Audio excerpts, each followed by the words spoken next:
जय हिंद जय भारत। दोस्तों, आप देख रहे हैं लाइव भारत। मैं हूं आपका दोस्त सफर शुक्ला। आज हमने माई सिटी माई स्कूल की शुरुआत की है ऐसे स्थान से जहां का नाता दो दो गुरुओं जी के साथ है। जी हाँ, हम बात करते हैं 8वें गुरु जी की और हम बात करते हैं 5वें गुरु जी की, यानी कि हम गुरु अर्जन देव जी की नगरी यानी कि तरन तारण में, और हम श्री गुरु हरकिशन पब्लिक स्कूल में है। और ये जो नाम है वो हमारे 8वें गुरु का नाम है। तो सबसे बड़े दो गुरुओं की धरती और दो गुरुओं के संस्कार के साथ हम बातचीत करने आ रहे हैं शिक्षा पे। और शिक्षा के लिए हमारे साथ एक्सपर्ट है इस समय यहाँ के स्कूल के श्री गुरु हरकिशन पब्लिक स्कूल के प्रिंसिपल रंजीत भाटिया जी। तो रंजीत भाटिया जी, आपका स्वागत है लाइव भारत में।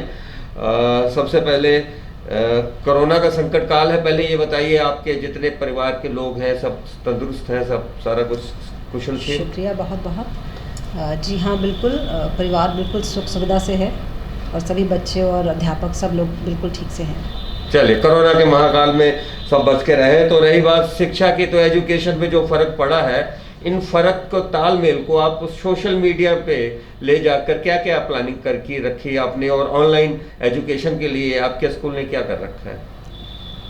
एज़ फार एज कोविड-19 की जो ऑनलाइन शिक्षा के संबंध में मैं बताना चाहूँगी कि 22 मार्च 2020 को लॉकडाउन शुरू हुआ था, और क्योंकि थोड़ा बहुत अंदेशा हमें पहले से था इसलिए हमने उसके प्रबंध पहले से ही कर रखे थे। तो मुझे बताते हुए बहुत खुशी हो रही है कि हमने 24 मार्च 2020 से ही बच्चों को ऑनलाइन शिक्षा की शुरुआत कर दी थी।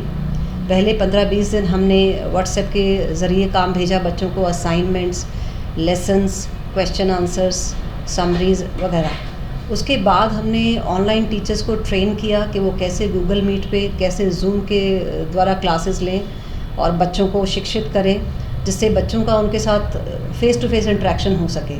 तो उसके लिए हमारे सारे ही अध्यापकों ने बहुत अच्छे से कोऑपरेट किया। ऑनलाइन जो ट्रेनिंग रही है अध्यापकों की, उसको लेके वो बहुत ही उत्साहित थे और बहुत अच्छे तरीके से उन्होंने कोऑपरेट करते हुए इन सभी स्किल्स को सीखा है और बच्चों के साथ इसी तरीके से अपनी शिक्षा को जारी रखा है। तो कहीं ना कहीं ऐसा नहीं लग रहा है कि इस समय टीचरों का भी परीक्षा चल रही है? क्योंकि ऑनलाइन जब वो बोलते हैं टीचर और जब उनके साथ वीडियो बातचीत होती है तो माँ बाप भी तो वहीं पे होता है। और अब दूसरी बात, बच्चों के माँ बाप को भी आप ABC पढ़ा रहे हैं इस समय? बेशक, मैं तो कहूँगी कि मैं पूरे ही जितनी भी टीचिंग फैकल्टी है, एजुकेशन फील्ड है, उसमें सभी अध्यापकों को मैं नमन करती हूँ। बड़ा मुश्किल होता है एक ख़ास तौर से एक फ़ीमेल टीचर के लिए कि वो कैमरे के सामने बैठे, तो कहाँ वो बच्चों से इंटरेक्शन करती थी। अब सभी अभिभावक, माता पिता या बड़े बुज़ुर्ग उनको साथ बैठे देख रहे हैं, वॉच कर रहे हैं। तो ऐसे में कैमरे को फेस करना अपने आप में एक बहुत बड़ा चैलेंज होता है। तो उस सब चैलेंज को ओवरकम करके, उसको पार उतरते हुए अध्यापकों ने बड़े ही सफलतापूर्वक इस चीज़ की नींव रखी कि हम सामने आएंगे, कैमरे के सामने आएंगे और बच्चों को शिक्षित करेंगे। और मैं समझती हूँ कि हमारे अध्यापकों ने बहुत सफलतापूर्वक इसको अंजाम दिया है। वैसे जो गुरु जी होते हैं वो बहुत अच्छे वक्ता होते हैं, और जितने अच्छे वक्ता हों उतने अच्छे गुरु जी होते हैं।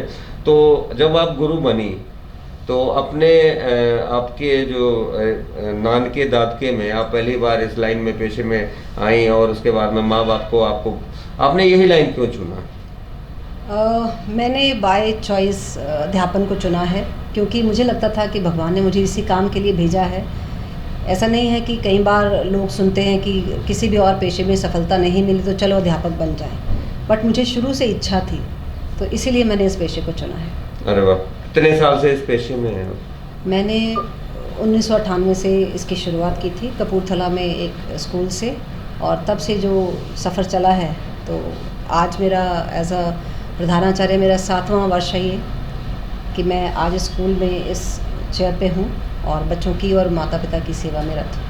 अच्छा, आप इतना अच्छा स्कूल चलाती हैं, और सबसे बड़ी बात है कम समय में आपके स्कूल ने बड़ी तरक्की कर लिया। और तरन तारण की बात करें तो 9 अलग अलग आप ब्रांचें हैं आपकी।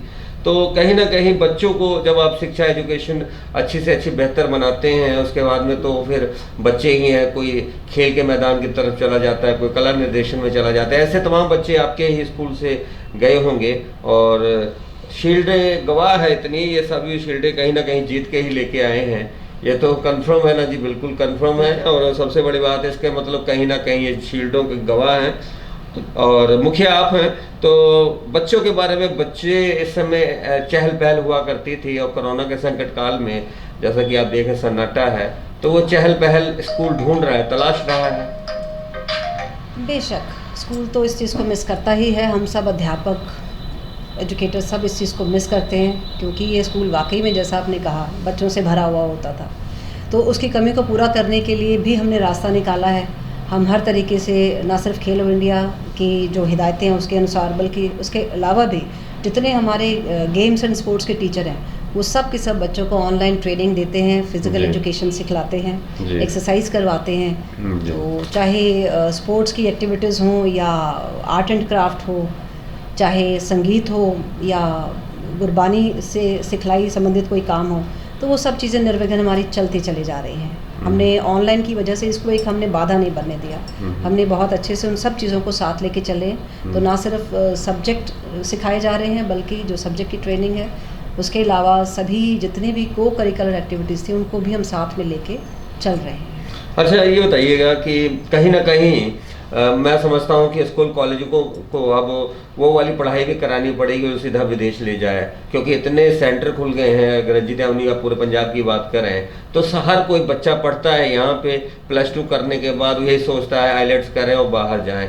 तो ऐसी सोच के लिए, सकारात्मक सोच के लिए कि रोज़गार यहाँ पर भी है, आप यही, तो ऐसा कुछ आपका स्कूल या आपका पूरा समूह कर रहे लोगों को, बच्चों को रोज़गार मिले, बाहर जाए। मैं इसकी बुराई नहीं करता, पर गलत हाथों में फंस के जाते हैं। और बाहर ही क्यों, यहाँ पे वो सिस्टम ही नहीं है, यहाँ बच्चों को अब बाहर भेजने के लिए +2 करवा रहे हैं। आपका वैसे निजी विचार क्या है इस पर? बड़ा अच्छा सवाल है आपका। मैं खुद इस चीज़ को एडवोकेट करती हूँ कि बच्चों को सिर्फ एक ही सपना नहीं होना चाहिए कि बस वो पढ़ाई करें, +2 करें और बाहर चले जाएं। मैं समझती हूँ हमारे देश की मिट्टी में, पंजाब की मिट्टी में इतनी ताकत है कि वो सब बच्चों के भरण पोषण का इंतज़ाम कर सकें। इन सब चीज़ों को ध्यान में रखते हुए और जो हमारी गवर्नमेंट ऑफ इंडिया है उनकी लाई हुई नई न्यू एजुकेशन पॉलिसी 2020, उसमें जो गाइडलाइंस दी गई हैं बहुत अच्छे से उन्होंने एडवोकेट किया है कि हम बच्चों को स्किल एजुकेशन पे ध्यान दें, बच्चों को आत्मनिर्भर होना सिखाएं। तो उन सब चीज़ों को ध्यान में रखते हुए हमने भी इस साल भी बहुत सारे स्किल सब्जेक्ट्स को एफिलिएट किया है। आर्टिफिशियल इंटेलिजेंस से लेके डिज़ाइन थिंकिंग तक हम सब कुछ बच्चों को उनके प्लेटर में रख रहे हैं, ताकि बच्चे उसको पिक एंड चूज़ करें और आत्मनिर्भर बनने की कोशिश करें। और इसका हमें बहुत ही अच्छा रिस्पॉन्स भी बच्चों से और माता पिता से मिल रहा है।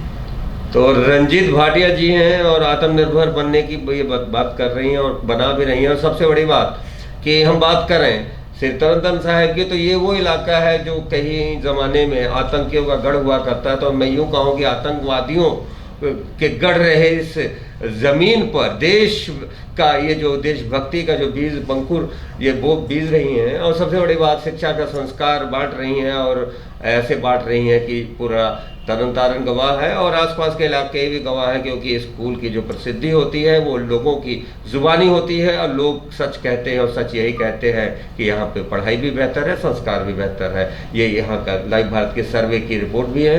फिलहाल रंजीत भाटिया जी ये बताइए कि बच्चों के पढ़ाते वक्त जब आप पहली बार किसी को दंड दिया होगा, छड़ी मारी होगी या डांटा होगा, तब अपने पे जो डांट पड़ी थी या आपने कभी छड़ी खाई थी, तो वो घड़ी वो छड़ी दोनों याद आ गई?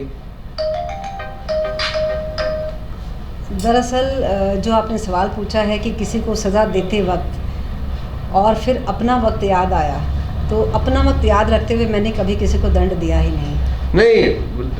जब मतलब वो दिन याद भी है जब हमें भी दंड मिलता था या आपने भी, तो फिर कहीं ना कहीं हम जब गलत होते तो दंड मिलता है, गुरु का अधिकार होता है। मैं ये नहीं कहता कि पीट दो कोई, केवल पढ़ाई को लेके। तो वो अपने बचपन, आप बचपन में कहीं खो जाती है, बचपन की वो यादें आपके जहन में तो रहती होंगी जब आप इतने सारे बच्चों को एक प्रांगण में देखती होंगी, प्रे करवाती होंगी, तो कहीं ना कहीं बचपन तो सारा दिन खिलखिलाता होगा आपका बचपन। बिल्कुल बिल्कुल बिल्कुल सच बात है ये। अपने बचपन को हम लोग अध्यापक हमेशा दोबारा से जीते हैं जब हम स्कूल के प्रांगण में होते हैं और बच्चों को खिलखिलाते, घूमते देखते हैं, पढ़ते देखते हैं। भूख ज़्यादा लगती है तब तो स्कूल में होते तो भूख ज़्यादा लगती है, वैसे सही बताइएगा।